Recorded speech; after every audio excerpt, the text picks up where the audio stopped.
जी, बिस्मिल्लाहिर्रहमानिर्रहीम। अस्सलाम वालेकुम।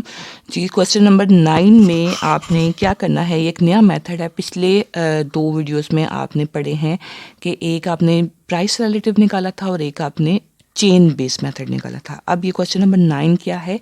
The following are the prices of 6 different commodities for 2017 and 18। Compute a price index number by. अब देखें ये मेथड मुख्तलिफ हो गए हैं। फर्स्ट है सिंपल एग्रीगेटिव मेथड, दूसरा है average of price relative method. दो मेथड यूज़ करने हैं by using both arithmetic mean and geometric mean taking 2017 as base. ठीक हो गया। अब देखें दो कॉलम है हमारे पास, ये रोज़ फिलहाल है लेकिन आप कॉलम की फॉर्म में लिख लें कि एक है प्राइस ऑफ 2017 और दूसरी प्राइस है 2018 की। आई होप आपको क्लियर हो गया होगा। तो अब आ जाएं क्वेश्चन पे।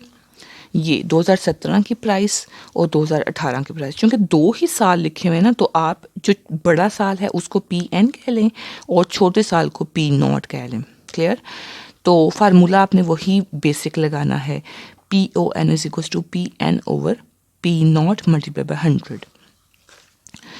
तो ये formula 50 divide by 40 multiply by 100, आपका आंसर आ जाएगा 60 divide by 60 multiply by 100, 30 divide by 20 multiply by 100, 70 divide by 50, 90 divide by 80 और 110 डिवाइड बाय 100।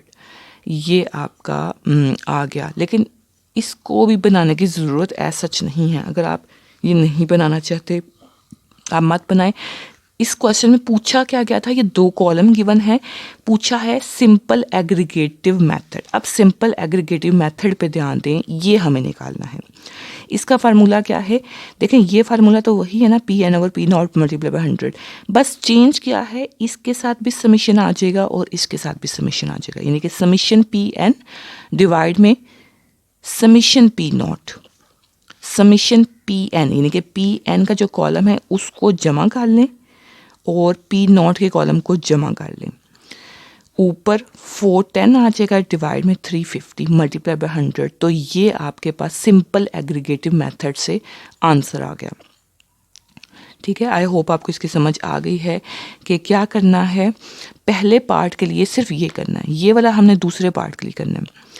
पहले पार्ट के लिए सिर्फ ये इतना ही करना है, सिंपल एग्रीगेटिव का नाम जहन में रखें।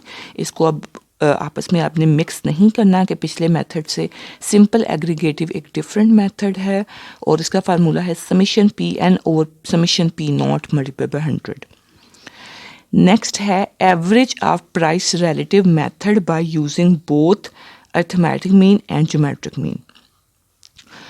अब अर्थमेटिक मीन का फार्मूला क्या होता है? समीशन एक्स ओवर एन, और समीशन एक्स ओवर एन किसका समीशन एक्स लेना है? आपने जो ये कॉलम बनाया है, जी ये कॉलम सेकंड पार्ट के लिए बनाया गया है, P N over P not multiply by 100 करके। ये क्या है? ये इंडेक्स नंबर है ना, तो इसको हम आई से भी डिनोट कर सकते हैं, इसको हम आई भी कह सकते हैं कि ये आई का कॉलम है। ठीक हो गया। अब एवरेज ऑफ प्राइस रिलेटिव है ना, एवरेज ऑफ प्राइस रिलेटिव, कि इस प्राइस रिलेटिव के कॉलम की एवरेज निकालनी है। तो इस पूरे कॉलम में जितने भी आंसर्स हैं उसकी एवरेज निकालें, यानी कि उन पूरे कॉलम्स का अर्थमेटिक मीन निकालना है इस पूरे कॉलम का। ठीक है, तो अर्थमेटिक मीन का क्या फार्मूला होता है? समीशन एक्स ओवर एन, यानी कि इस पूरे कॉलम की वैल्यूज़ को जमा करें और इसकी तादाद पे डिवाइड कर दें। 747.5 डिवाइड बाई 6, तो ये आंसर आ गया। आई होप आपको इसकी समझ आ गई है कि एवरेज ऑफ प्राइस रिलेटिव है तो पहले प्राइस रिलेटिव का कॉलम चाहिए, फिर उसकी एवरेज निकालें, यानी कि उसका कंसिडर करें सारी वैल्यूज़ हैं और उसका अर्थमेटिक मीन निकाल लें। इसका ज्योमेट्रिक मीन कैसे आएगा? इन्हीं सारे आंसर्स का ज्योमेट्रिक मीन आएगा कि इन सब को, आपको पता है ना फार्मूला क्या होता है ज्योमेट्रिक मीन का, सबको मल्टीप्लाई करते हैं पावर में 1 डिवाइड बाय उसकी तादाद लिख लेते हैं, सबको मल्टीप्लाई करें डॉट डॉट, ये कॉमन्स नहीं है, यहाँ पे आपने डॉट डॉट यानी कि प्रोडक्ट वाला यूज़ करना है और पावर में 1/6। तो ज्योमेट्रिक मीन का फार्मूला क्या होता है? सबको मल्टीप्लाई करें और पावर में 1/6। आपको पता है कि ब्रैकेट लगा के आप करते हैं इसको सॉल्व है, आपका ये आंसर आ जाएगा इंशाल्लाह। उसके बाद आ जाएं आप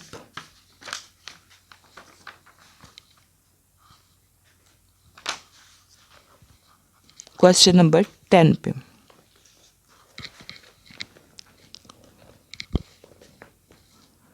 जी, क्वेश्चन नंबर 10 अब मैं बता रही हूँ आपको कि ये सेम क्वेश्चन है जिसमें आप क्वेश्चन नंबर 1 से लेके 5 तक हमने किए हैं। क्वेश्चन नंबर 1 से 5 तक हमने क्या फार्मूला यूज़ किया था? Pn over P0 multiplied by 100। अब फ़र्क बस इतना है कि वहाँ पे ईयर का एक कॉलम था और एक प्राइस का कॉलम था। तो उस प्राइस के कॉलम पे ये हम अप्लाई करते थे तो हमारा आंसर आ जाता था। अभी इस क्वेश्चन नंबर 10 में क्या है कि आपके पास ईयर का एक कॉलम है और प्राइस का एक कॉलम नहीं है, प्राइस का 1 2 3 कॉलम है। ठीक है, 3 चीज़ों की प्राइस है, हो सकता है वीट की, शुगर की और टी की प्राइस हो ये। ठीक है, ये प्राइसेस लिखी हुई हैं। अब निकालना इसका भी प्राइस रिलेटिव है। वहाँ पे एक अकेले कॉलम का प्राइस रिलेटिव निकालते थे, यहाँ पे 3 कॉलम्स का निकालना है।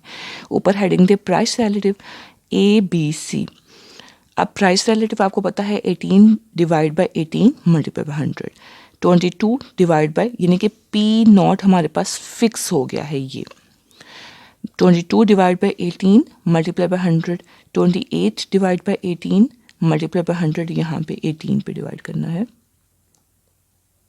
ये थोड़ा सा मिस्टेक हुई है यहाँ पे कि डिवाइड सब में 18 पे ही करना है, multiply by 100।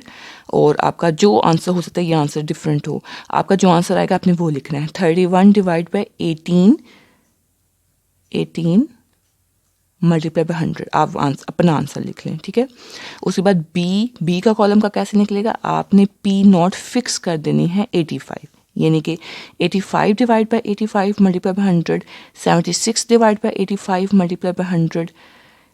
Next 80 divide by 85, 80 divide by 85 multiply by 100, 95 divide by 85 multiplied by 100। Next C का कैसे निकलेगा? आपने P0 फिक्स कर देनी है 52, तो 52 divide by 52 multiply by 100, 60 divide bye 52, 66 divide by 52 और next 80 divide bye 52 multiply by 100। सबको इस पे डिवाइड करके ये आपके प्राइस रिलेटिव के 3 कॉलम निकल आए हैं। अब वहाँ पे क्वेश्चन नंबर 1 से 5 तक जो क्वेश्चन थे उसमें हमारे पास क्योंकि प्राइस का एक ही कॉलम होता था, उसका प्राइस रिलेटिव निकाल लेते थे और वो आंसर होता था। अभी हमारे पास 3 कॉलम्स में आंसर आए हैं, तो 3 कॉलम्स में आंसर हमने नहीं देना, हमने इन 3 को 1 में कन्वर्ट करना है। ठीक है, अब 3 से 1 में कन्वर्ट कैसे करेंगे? कोई एवरेज यूज़ करेंगे। एवरेज आपने 3rd चैप्टर में 5 पढ़ी हुई हैं, arithmetic mean, median, mod, geometric mean, harmonic mean. तो क्वेश्चन नंबर 10 में उन्होंने हमें कहा है कि आपने एवरेज किसको यूज़ करना है? मीडियन को, मीडियन यूज़ करें एज एन एवरेज। तो अब हो सकता है यहाँ पे आपके आंसर्स ना डिफरेंट आए हों क्योंकि यहाँ पे आपने सबको इस पे डिवाइड किया है ना, तो यहाँ पे आप अपने आंसर्स को यूज़ कीजिएगा, ये आंसर मत यूज़ करें। उसके बाद आप देखें मीडियन कैसे निकालना है। ये 100 100 100, तो इसका मीडियन तो 100 ही है। नेक्स्ट आपका क्या है जी? ये 3 वैल्यूज़ हैं। ठीक है, इन 3 वैल्यूज़ में से सबसे छोटी कौन सी है? ये वाली, सबसे छोटी को छोड़ दें। सबसे बड़ी कौन सी है? ये वाली, इसको भी छोड़ दें, तो आपके पास ये बच गई है। तो ये मीडियन का मतलब ये है कि सेंटर की वैल्यू। तो छोटी भी छोड़ दें, बड़ी भी छोड़ दें, ये आपके पास मीडियन का आंसर। नेक्स्ट ये 3 वैल्यूज़ हैं, इसमें छोटी ये है, इसको छोड़ दें, बड़ी ये है, इसको छोड़ दें, तो आपके पास अब देखें ये आंसर्स में मिस्टेक है ना, क्योंकि ये गलत तरीके से निकाले गए थे, डिवाइड में फिक्स नहीं था। तो लेकिन आपके जो आंसर्स निकले होंगे ना 3, उनमें से छोटी बड़ी को छोड़ दें तो जो बचेगी वो यकीनन यही आंसर होगा। लास्ट में भी आप ये भी इसमें मिस्टेक है। तो लेकिन आपको जो मैंने तरीका बताया है कि डिवाइड में आपने 18 इसके रखा हुआ है, इसके डिवाइड में 85 रखा हुआ है, उसके डिवाइड में 52 रख के जो आंसर्स आपके निकले होंगे उनमें से छोटी बड़ी को छोड़ दें, मिड वाली आपका आंसर है। ये हो गया क्वेश्चन नंबर 10। आई होप आपको इसकी समझ आ गई होगी कि ये बिल्कुल क्वेश्चन नंबर 1 से 5 तक के मेथड में से है कि इसमें 3 कॉलम्स हैं तो 3 प्राइस रिलेटिव निकले और उन 3 को 1 में कन्वर्ट कर दिया। यूज़ करनी है एवरेज। अगर तो बुक में क्वेश्चन में एवरेज दी जाए वो यूज़ कर लें, अदरवाइज़ आप अर्थमेटिक मीन यूज़ कर सकते हैं। क्वेश्चन नंबर 11 पे आ जाए। क्वेश्चन नंबर 11 में क्या लिखा है, given the prices of 4 commodities construct price price index number by using simple aggregative. अब सिंपल एग्रीगेटिव का क्वेश्चन हमने क्वेश्चन नंबर 9 किया है ना, 9 में किया है। 9 में हमारे पास था सिंपल एग्रीगेटिव मेथड। इसमें मैंने आपको तरीका बताया ना कि वही P(n/P0) है, लेकिन साथ समीशन आ जाता है। यानी कि हमने ये फार्मूला यूज़ करना है, summation P(n) divide by summation P0 multiply by 100। ठीक है, तो अब डाटा देखते हैं क्या टाइप है। हमारे पास ईयर का कॉलम गिवन है और उसके साथ हमारे पास कमोडिटीज़ 4 हैं।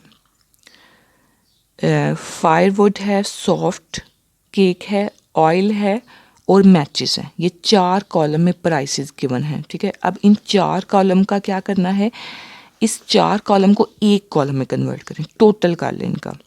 ठीक है, इनका टोटल ये आ गया। अब इस टोटल पे हमने ये अप्लाई करना है फार्मूला समीशन P(n) और समीशन P0।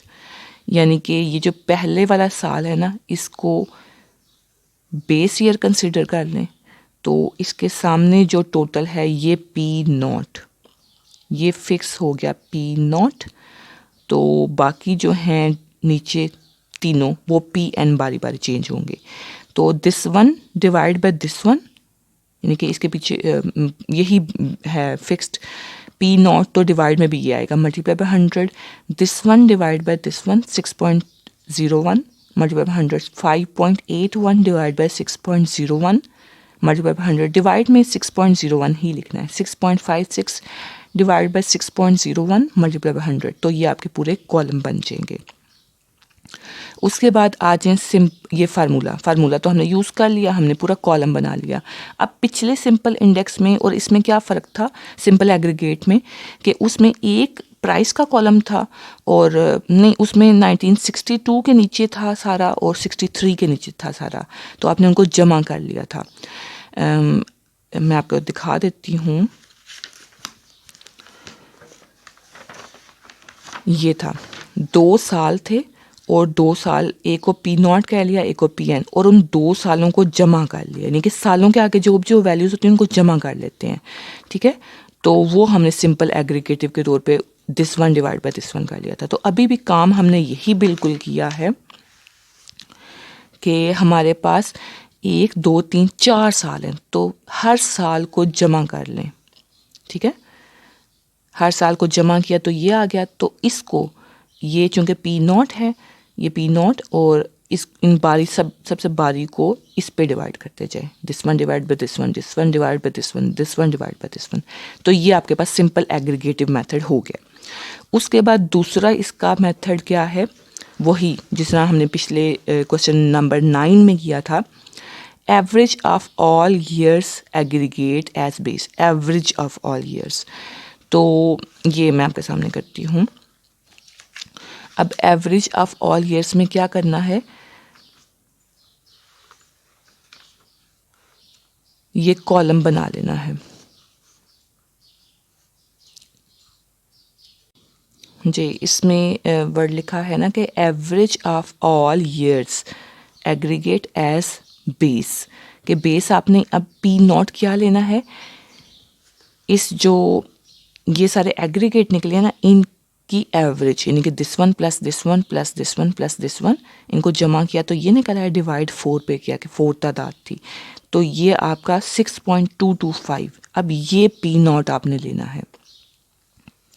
अब आपने P0 ये लेना है 6.225 और डिवाइड में 6.225 ये सब में रखते जाएं, और तो ये आपका यहाँ पे भी 225 है। तो ये आपका जो कॉलम बन जाएगा ये सेकंड पार्ट का कॉलम है। आई होप आपको समझ आ गया कि फर्स्ट पार्ट का कॉलम आपने कैसे बनाया है सिंपल एग्रीगेटिव मेथड से, जिसका फार्मूला ये था। और सेकंड में चूंकि average of all years aggregate as base लिखा है, तो आपने P0 खुद से बना लेना है। P0 कैसे बनेगा, इन सब को जमा करके 4 पे डिवाइड करके P0 आ जाएगा, और P(n) तो आपको पता है बारी बारी ऊपर वाली सारी वैल्यूज हो जाएंगी। नेक्स्ट क्वेश्चन पे आ जाए जी। आई होप इतनी इसमें काफ़ी हैं। अब नेक्स्ट क्वेश्चन मैं नेक्स्ट वीडियो में बनाऊंगी।